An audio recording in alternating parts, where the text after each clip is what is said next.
Bonjour et bonsoir, bienvenue dans une autre vidéo. Quelle vidéo? La 9e séance. La 9e séance de notre série des phrases utiles.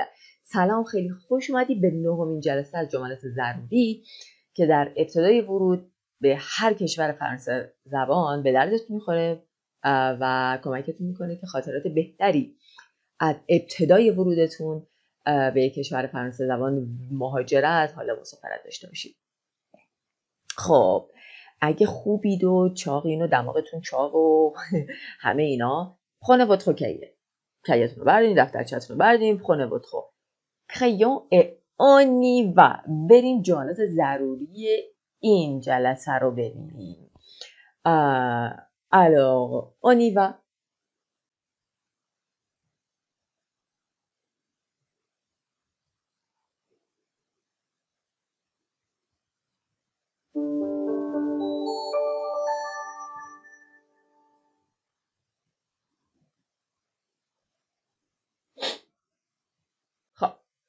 Dans la rue.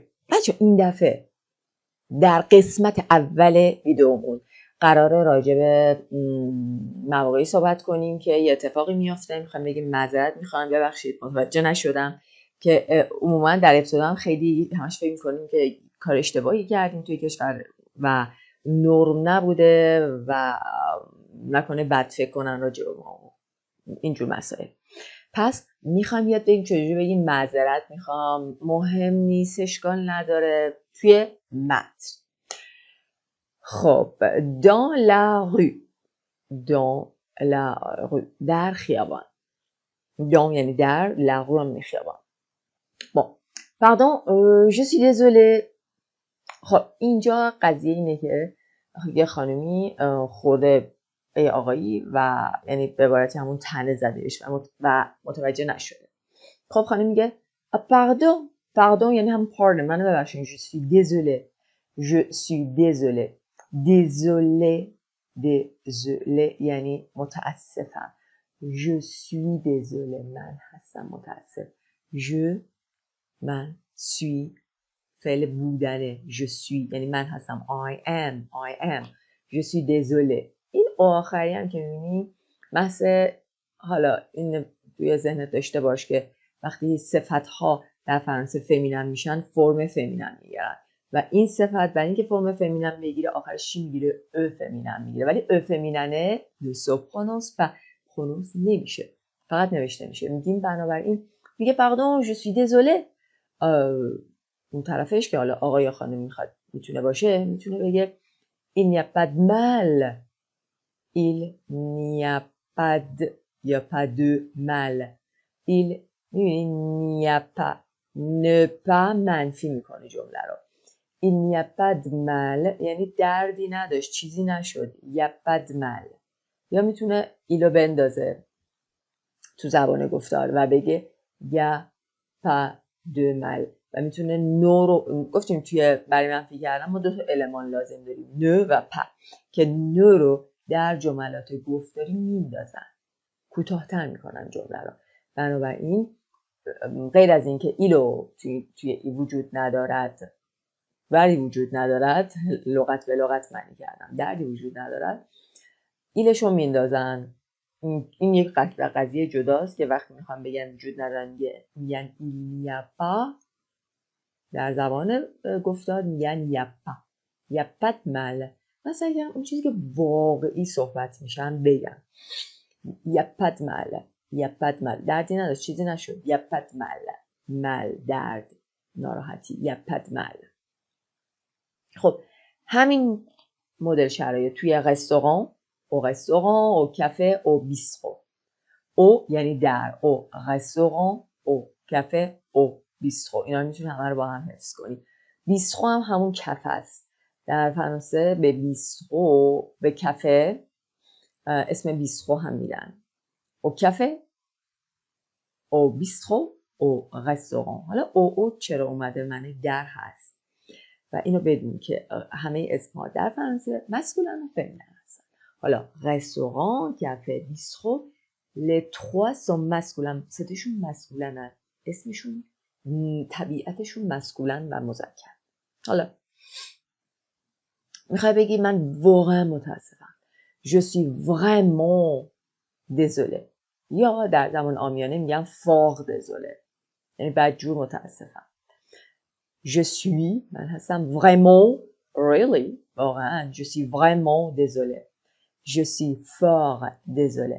Fort خیلی désolé. Vraiment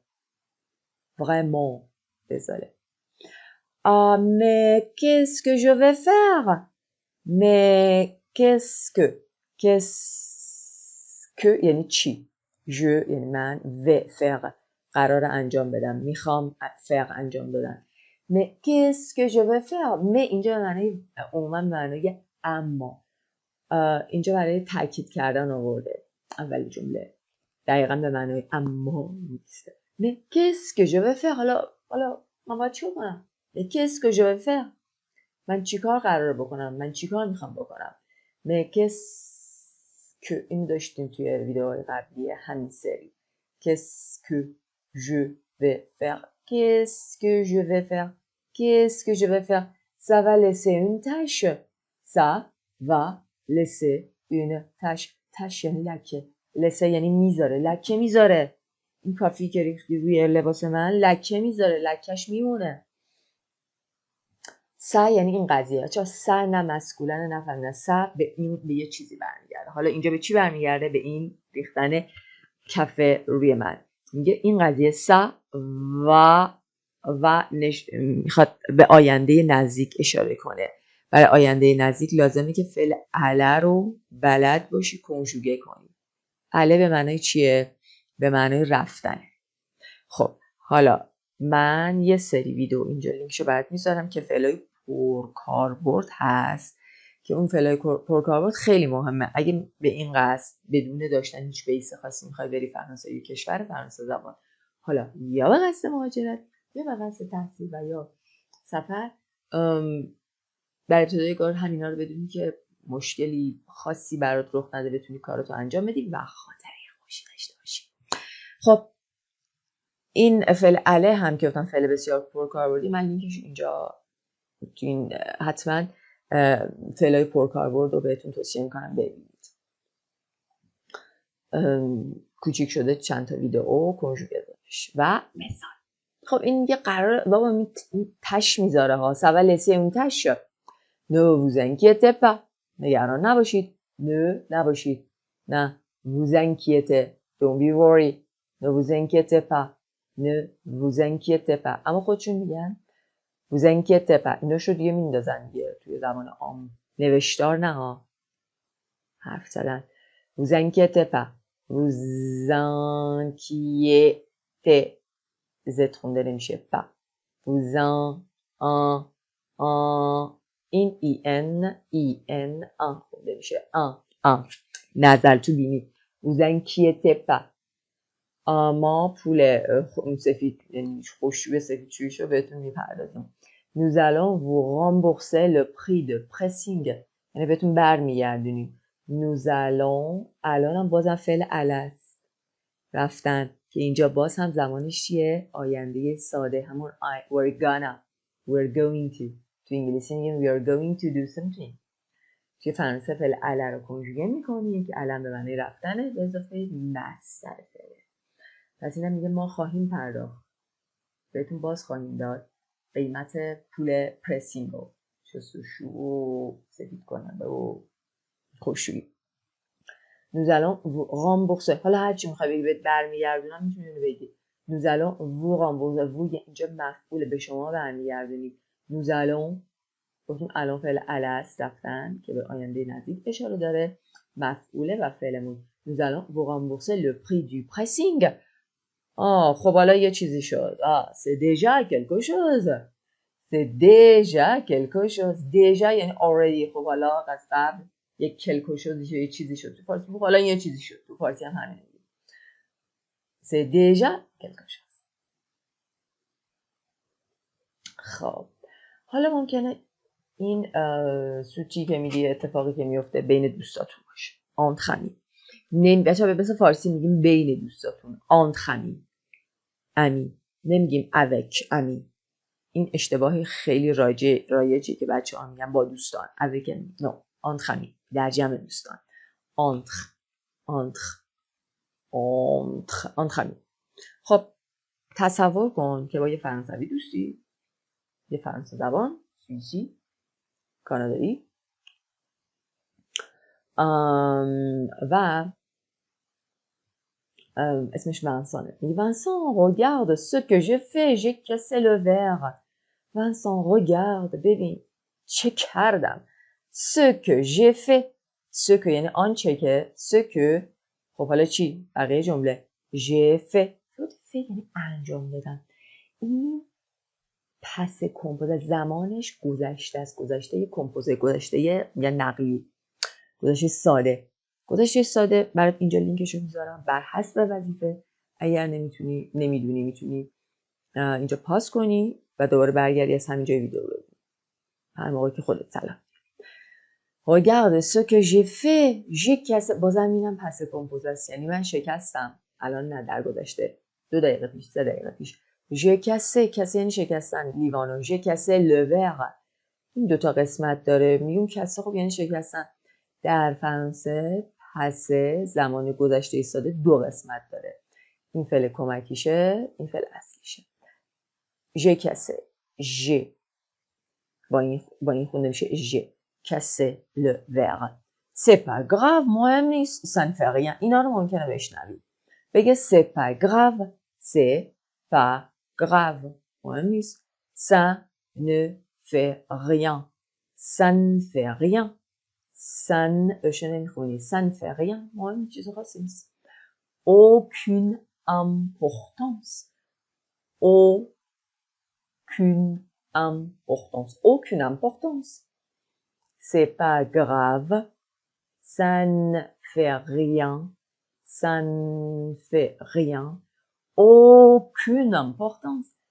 aucune importance.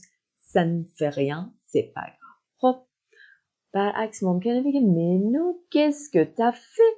je n'en reviens pas. چی کار کردی؟ باورم نمیشه. qu'est-ce que tu as fait.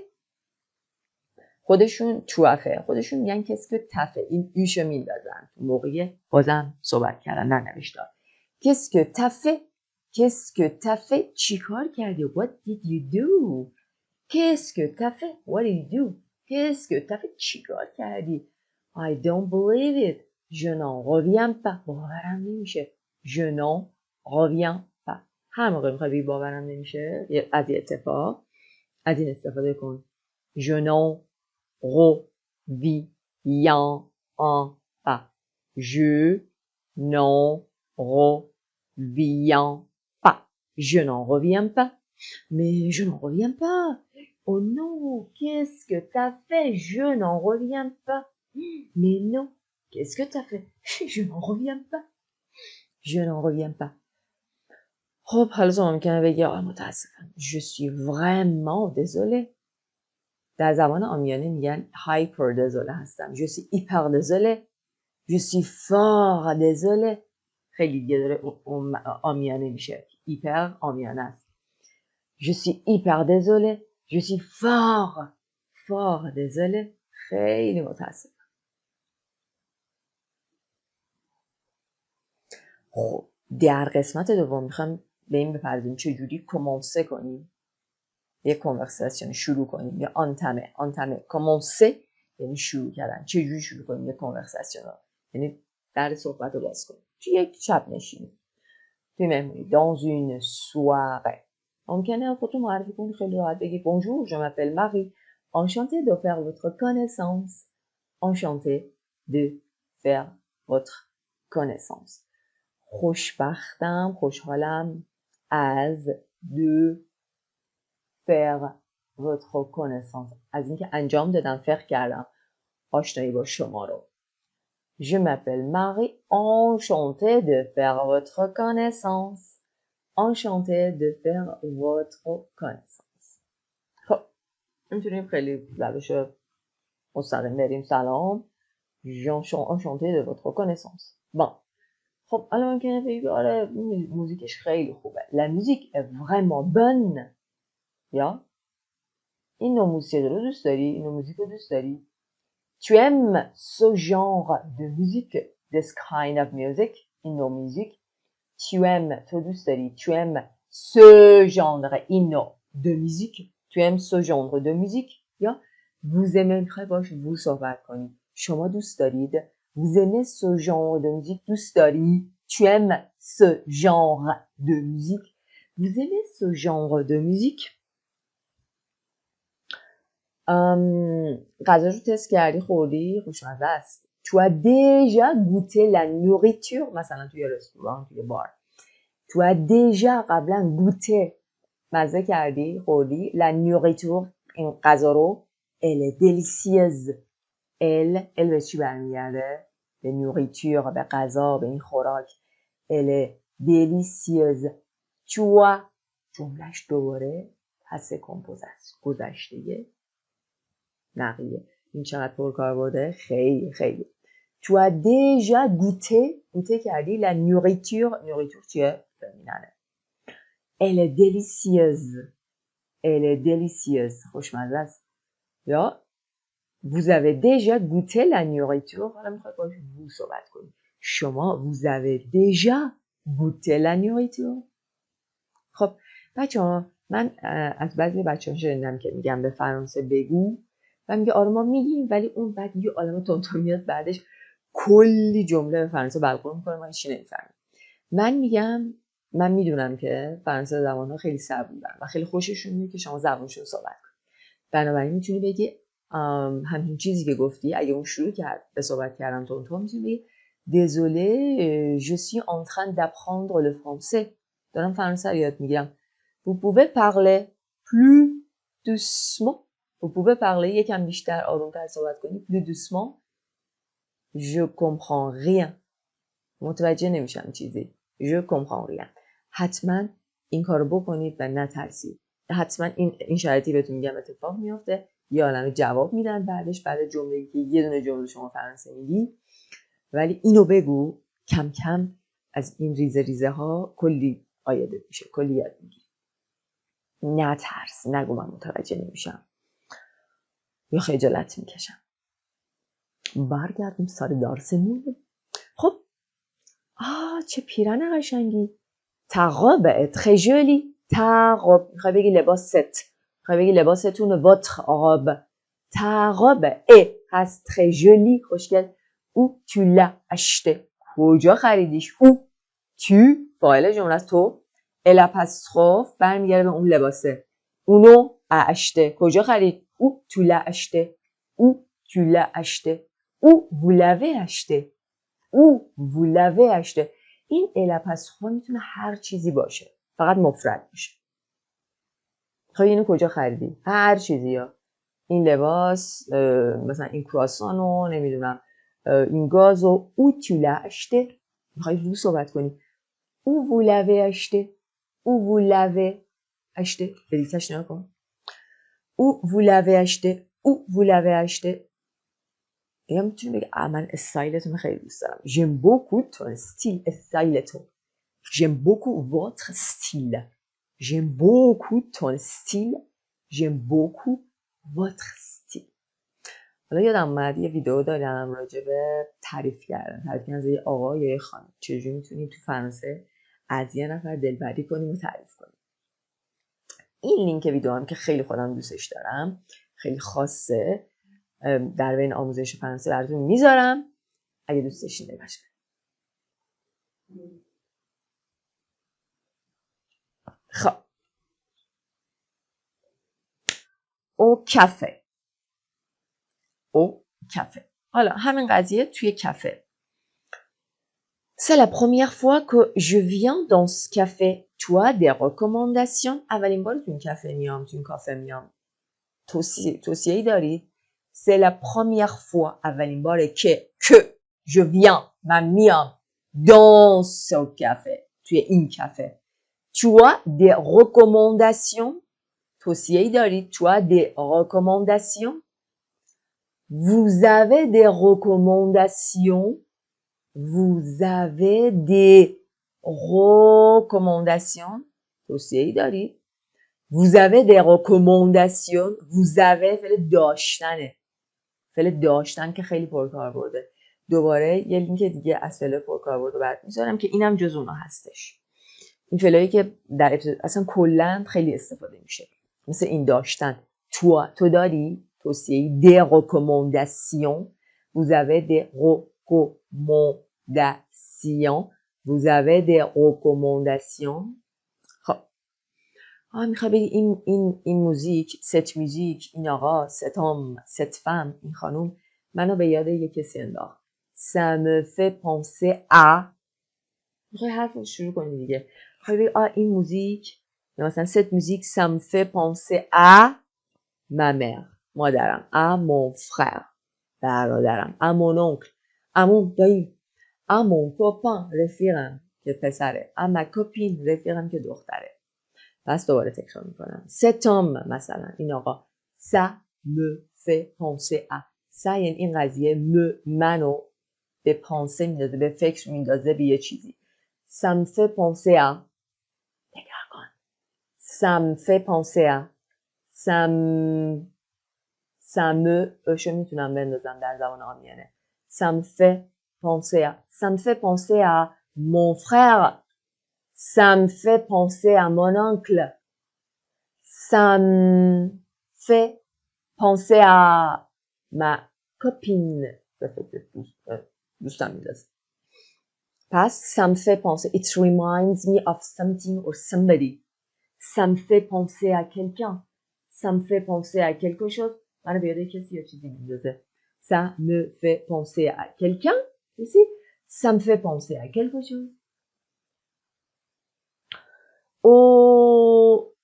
همین الان یاد یک داستان خنده‌دار و جالب افتادم که آنلاین خونده بودم یا روی اینستاگرام خونده بودم یا روی فیسبوک خونده بودم یا روی نمیدونم توییتر خونده بودم je viens de me souvenir d'une histoire drôle que j'ai lue en ligne حالا دیگه خیلی دلبری کنی جمله بلنده رو باید بگی je viens de یا بخوای بگی یاد گرفتمش میتونم بگم je viens de venir که فعل پرکاربرد آمدن هست اینجا معنی آمدن نیست قسمتی از فرمول جمله است که پس قسم یعنی همین الان I have just remembered این معنی رو میده یعنی همین الان گذشته که خیلی نزدیکه je viens de me souvenir je viens de این فرمولشه venir de je viens پس معنی نداره اینجا آمدن je viens de me souvenir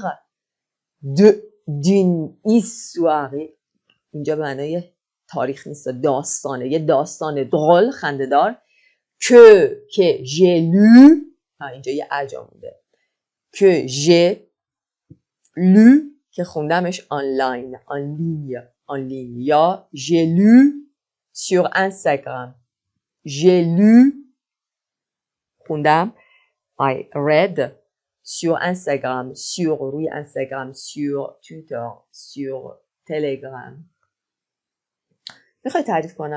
میخواین تعریف کنم براتون vous voulez que je vous la raconte vous voulez que میخواید وولوها هم از اون فعل پرکار برده بازم یه لینک دیگه از اونا میذارم چند تا زیاد نیستش من میخوام شما میخواید vous voulez que میخواین که من vous برای شما اونو raconte کنم تعریف کنم vous voulez que je vous la raconte tu veux que je te la raconte تکرار میکنم تکرار کن vous voulez que je vous la raconte tu veux que je te la raconte vous voulez que je vous la raconte vous voulez que je vous la raconte vous voulez que je te la raconte vous voulez que je vous la raconte tu veux que je te la raconte با قرمز نوشتم به این histoire برمیگرد داستان درول داستان خنده‌دار histoire درول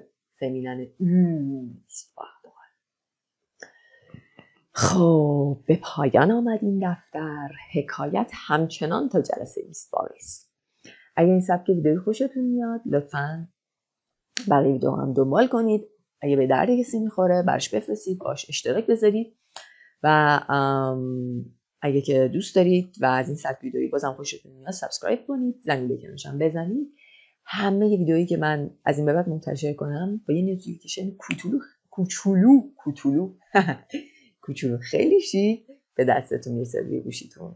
هر جا هستین خوب خوش سلامت باشید، اتفاقهای خیر براتون بیفته و عالم خوشه.